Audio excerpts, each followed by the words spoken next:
شام بخیر هموطنان عزیز، با توجه شما نشر جنبستی برنامه اطلاعاتی خبر از استودیوی مرکزی تلویزیونی ورزش در استودیو امید احمدزاده. مژده خوب و خوش جوانان باننگ و اوری کشور در سال جوانان که از جانب اساسگزار صلح و وحدت ملی پیشوای ملت پرزیدنت جمهوری تاجیکستان محترم امامعلی رحمان اعلان شده است به دست ما رسید. ورزشگر امیدبخش تاجیکستان جهانگیر مجیدوف در شهر تولای فدراسیای روسیه به دریافت مقام اول موفق آمد.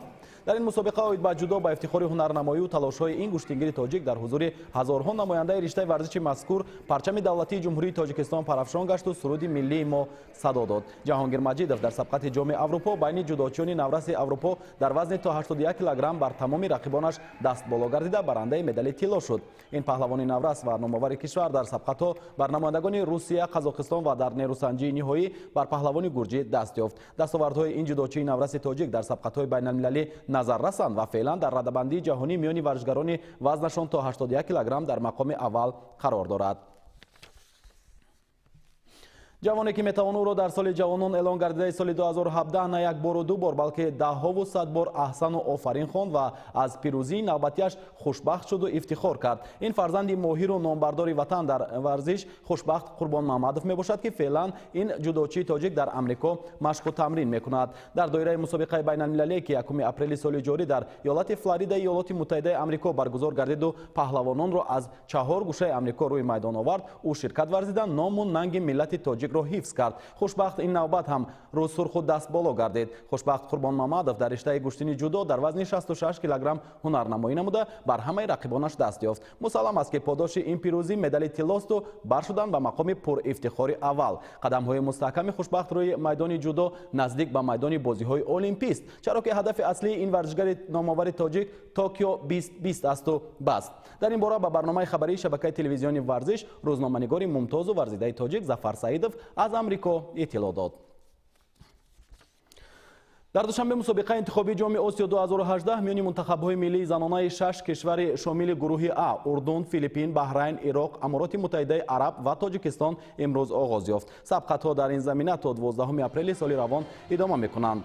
بازی‌ها در ورزشگاه مرکزی شهر دوشنبه برگزار می‌شوند. در روز نخستین بازی‌ها تیم‌های بحرین و اردن اندر میدان رقابت گردیدند. خوبان فوتبال بازی اردن با دروازه رقیبانشان 6 گلی به جواب زده مسابقه مذکور را با پیروزی مطلق آغاز نمودند. منتخب زنانه بحرین که در نخستین دیدارش ناکام آمد، در دور دوم که برگزاریش 5 اپریل در نظر است، با خوبان فوتبال بازی تاجیک اندر میدان هنرآزمایی می‌شوند.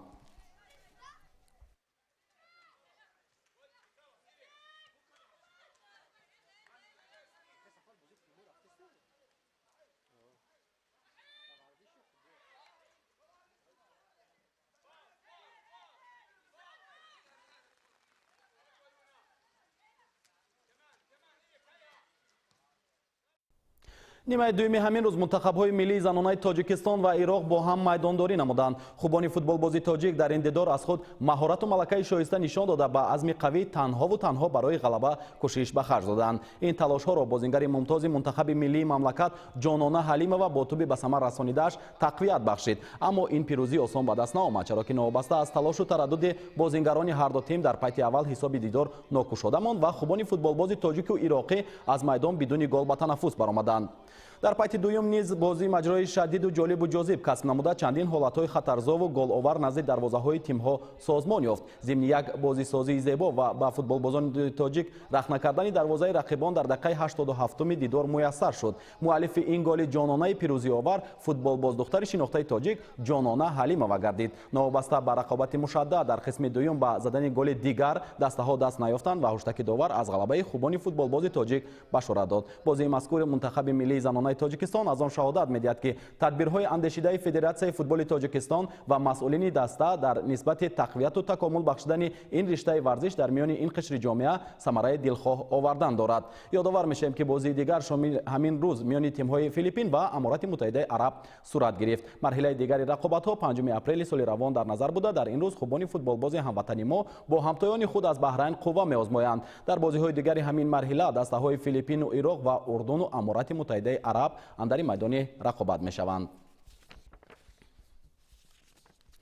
футболбозони тими Истиқлоли душанбе ҷиҳати анҷом додани як дидор ки дар доираи рақобатҳои ҷоми конфедератсияи футболи осиё сурат мегирад озими кишвари туркманистон гардиданд. Дар фурудгоҳи байналмилалии душанбе футболбозони кишварро масъулини федератсияи футболи тоҷикистон ва роҳбарияти бошгоҳи Истиқлол гусел намуданд. дирӯз тими Истиқлоли душанбе ба сарзамини туркманистон расид. қаҳрамони феълии тоҷикистон 4 апрели соли равон дар доираи рақобатҳои марҳилаи навбатии ҷоми конфедератсияи футболи осиё бо тими Алтин Асири Ашқободи туркманистон майдондорӣ мекунад. вохӯрии дастаҳои мазкур дар варзишгоҳи спорт топлуми соати 17:00 ба вақти душанбе дар назар аст. сармураббии бошгоҳи Истиқлол Муҳсин Муҳаммадиев ба хотири дар сатҳи зарурӣ анҷом додани ин бозӣ аллакай тамрини нахустини дастаро дар замини Туркманистон барпо намуд. машқи омодагии даста 1 соат фурсатро ба таркиб дошта дар ин муддат тайёрии ҷисмонӣ ва равияву равиши бозии дастаро сайқал доданд. имрӯз сармураббии тими Истиқлол Муҳсин Муҳаммадиев дар ҷараёни баргузории нишасти хабарӣ пеш аз бозӣ ба саволи намояндагони воситаҳои ахбори омма посух гуфт. ёдовар мешавем ки чемпиони тоҷикистон Истиқлоли душанбе дар даври аввали ҷоми конфедератсияи футболи осиё дар гурӯҳи д бар дастаи дордои қирғизистон бо натиҷаи 2-0 ғалаба ба даст оварда буд. бозиҳои даври чорум мусобиқоти лигаи олии футболи тоҷикистон рӯзҳои 1 ва 2 апрел баргузор шуданд. дар дидори марказии даври гузашта тими ҳосилоти фархор дастаи регартадази турсунзодаро бо ҳисоби 1-0 шикаст дод. голи ягонаро дар ин бозӣ ки 1 апрел дар майдони эҳтиётии варзишгоҳи марказии шаҳри душанбе сурат гирифт сарвони дастаи ҳосилот Сафаралӣ Каримов дар нимаи дуюми дидор аз ҷаримаи 11 метра ба ҳадаф расонид. рӯзи шанбе боз як бозии дигари даври чорум миёни дастаҳои Паншери Балхӣ ва ССК Помири Душанбе баргузор шуд. қувваозмоӣ дар варзишгоҳи ба номи Уктам Маматови ноҳияи Ҷалолиддини Балхӣ мусовӣ ва бидуни гол хотима ёфт. дар бозии дигари даври чорум ки миёни тимҳои Барқчии Ҳисор ва Вахши Қурғонтепа 2 апрел дар варзишгоҳи Авиатори Душанбе сурат гирифт ҳисоб кушода нашуд. ҳоло дар ҷадвали мусобиқа ҳосилот бо касби 9 имтиёз дар зинаи аввал, Регартадаз ва Паншер бо 5 имтиёзӣ мутаносибан дар мақомҳои дуюму сеюм қарор доранд. Истиқлол ки 2 бозии камтар анҷом додааст бо 4 имтиёз мақоми чорумро аз худ кардааст.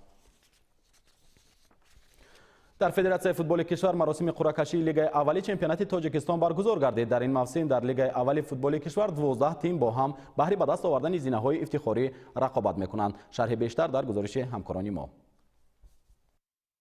қабл аз оғози маросими қуръакашии чемпионати тоҷикистон оид ба футбол дар миёни бошгоҳҳои шомили лигаи аввали мамлакат ҷамомат баргузор гардид ки бархе аз масъалаҳои калидӣ низ дар ин миён мавриди таҳлилу баррасии масъулин ва роҳбарияти клубҳои футбол қарор гирифт.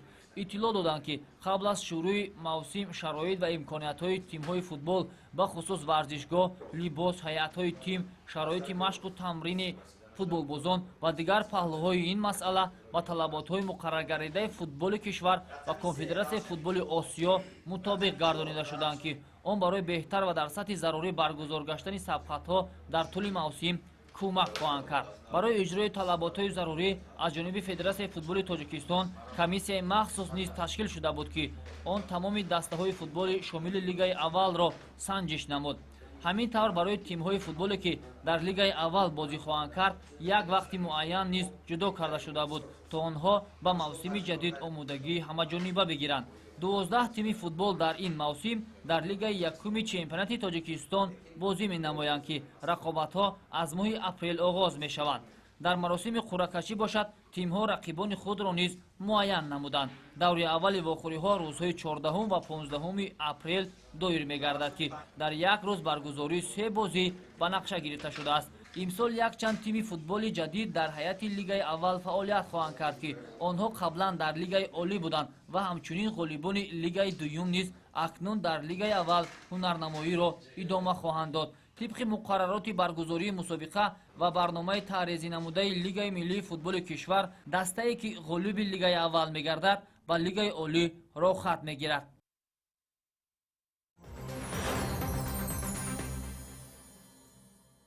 با تشبث نهادهای ضد دخل ورزش در همکاری با مقامات مربوطه دیگر تدبیرهای آموزشی روی دست گرفته شد. در این زمینه یک قطار معلمان تربیت جسمانی مؤسسه‌های تحصیلات میانه عمومی شهر دوشنبه را کورس‌های بازآموزی گرد هم آورد. در قرارگاه فدراسیون فوتبال شهر دوشنبه کورس‌های آموزشی برای معلمان تربیت جسمانی مؤسسه‌های تحصیلات میانه عمومی شهر دوشنبه صورت گرفت. چرابینی مذکور با تشبث فدراسیون فوتبال جمهوری تاجیکستان، کمیته جوانان ورزش و سیاحی نزد حکومت جمهوری تاجیکستان ва вазорати маориф ва илми ҷумҳурии тоҷикистон рӯйдаст гирифта шуд. лоиҳаи мазкур футзал дар мактаб унвон гирифта, ҳадаф аз он ҷалби толибилмон ба ин риштаи варзиш мебошад. بعد از گذراندن درس‌های آموزشی آنها صاحب سرتیفیکات میشن و با غرض این با هر یک مکتبی و مکتب‌های میانه ما توپ‌ها تقسیم میکنیم برای گذراندن چهاربینی خود، یعنی که برای گذراندن مسابقه بین مکتب بچه‌ها و بعداً برای در قسم نهایی این مسابقه اشتراک کردن است. فدراسیون فوتبال جمهوری یک نقشه بزرگ داره نسبت همین برنامه. با این راه ما می‌خواهیم که کودکان و نوجوانانی که در مکتب‌های میانه می‌خوانند آنها را به فوتبال یعنی که به فوتزال جلب کنیم و از بین آنها بعداً چهره‌های نو را برای دسته‌های یکچینی فوتزال جمهوری دسترس کنیم یابیم. мақсад аз баргузории чорабинии мазкур ташвиқу тарғиби тарзи ҳаёти солим миёни насли нав аст ва дарёфти беҳтарин бозингарон аз миёни дастаҳои муассисаҳои таҳсилоти миёнаи умумии шаҳри душанбе ба ҳисоб меравад. курсҳои омӯзишӣ барои муаллимони тарбияи ҷисмонӣ аз 3 то 14 апрели соли ҷорӣ дар назар буда, баъди хатми ин курси кӯтоҳмуддат мураббиён ҳуҷҷати марбутаро ба даст меоранд. масъулини футболи кишвар бо рӯйдаст гирифтани ин тадбири муҳим ҳадаф доранд то ҳарчи бештар хонандагони муассисаҳои таҳсилоти миёнаи умумиро ба футбол ҷалб намоянд, ки дар амалӣ намудани иқдоми мазкур омӯзгорони тарбияи ҷисмонӣ нақши калидӣ мебозанд. баъд аз анҷоми семинари омӯзишӣ баргузории мусобиқаи футзал миёни дастаҳои муассисаҳои таҳсилоти миёнаи умумии 4 ноҳияи шаҳри душанбе дар назар аст.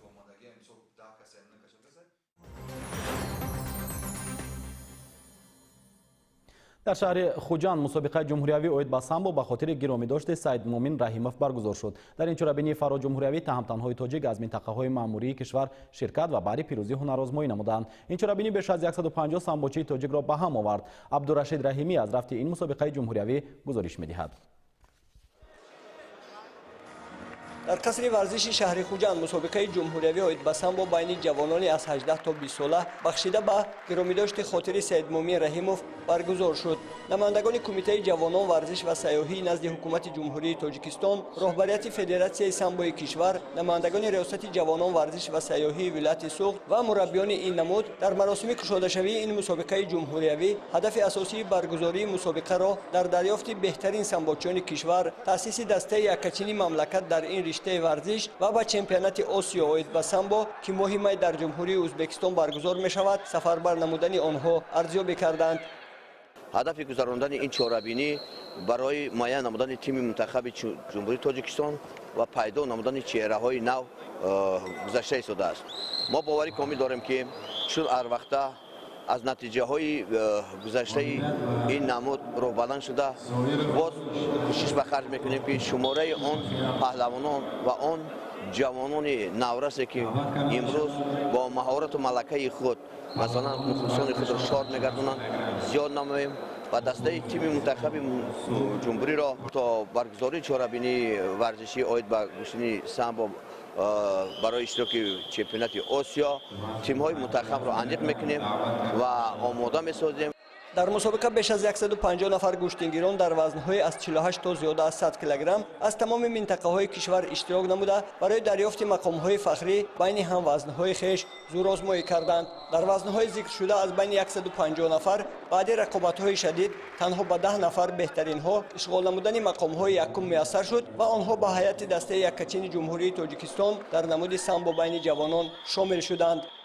در این مسابقه جمهوریوی در همه شهر و ناحیه‌های منطقه جمهوری تاجیکستان دسته‌ها همه در این مسابقه پررا اشتراک دارند. آینده حرکت می‌کنیم بیشتر این نمودی ورزشی سامبو را در تاجیکستان رشد کنیم و پهلوانان را آماده سازیم به مسابقات‌های جهانی و آسیایی. باید یاد رسانیم که همین گونه مسابقه جمهوریوی اوید با سامبو برای به دست آوردن راحت به مسابقه‌های بانفوذ در پیش ساده بین نورسان تا 18 ساله سنه‌های 7 و 8 اپریل در ناحیه رشت برگزار می شود که در آن در برابر گوشتنگیران دیگر منطقه‌های کشور بهترین سامبوچیان نورس ولایت سوخت نیز اشتراک می نمایند.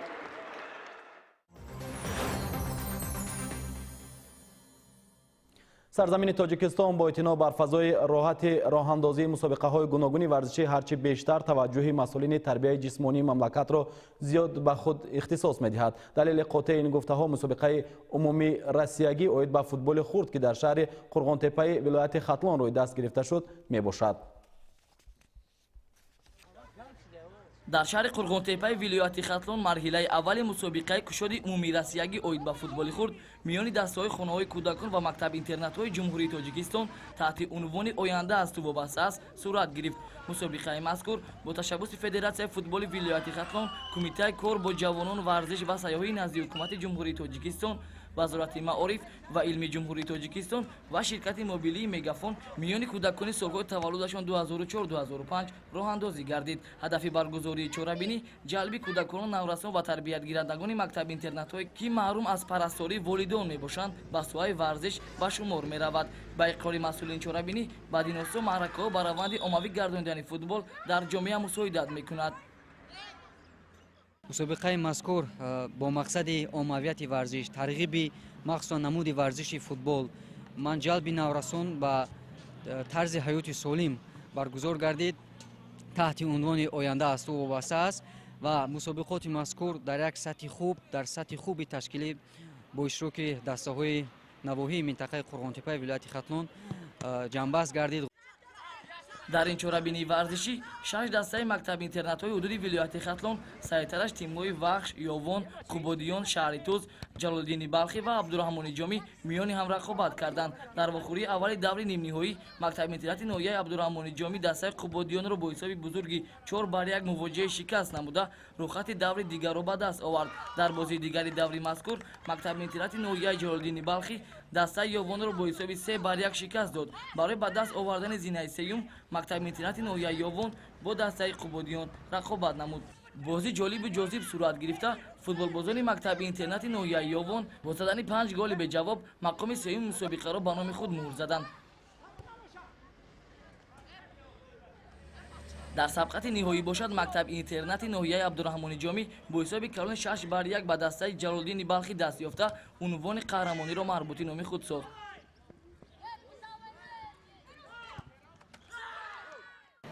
мо аз он хурсандем ки дар ин бозии филанӣ ҷои аввалро ишғол кардем.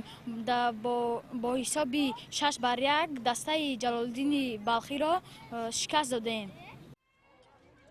дар охир ҳайати тадорукот ба ғолибони зиноҳои ифтихорӣ ҷом ва ифтихорномаҳо ба бозингарони беҳтарин бошад тӯҳфаҳои махсусро тақдим намуд. ҳамакнун баъди ин пирӯзӣ мактаб-интернати ноҳияи Абдураҳмони Ҷомӣ дар марҳилаи дуюми мусобиқаи мазкур ки дар шаҳри Душанбе сурат мегирад иштирок хоҳад кард. ғолиби даври мазкур рӯхати иштирок дар мусобиқаи муҳташами байналмилалиро ки баргузориаш дар шаҳри Сочи Федератсияи Россия дар назар аст дарёфт мекунад.